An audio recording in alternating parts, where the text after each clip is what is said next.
It's January 8th. We pulled the traps. Give you an idea there. Back of the truck. So no more mink or muskrat.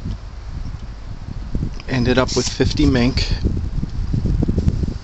Tied our record. Now we gotta do some skinning, and this truck will be parked for a while. We're gonna head out in the red one there.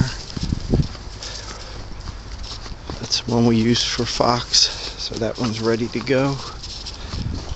Head over to the shed.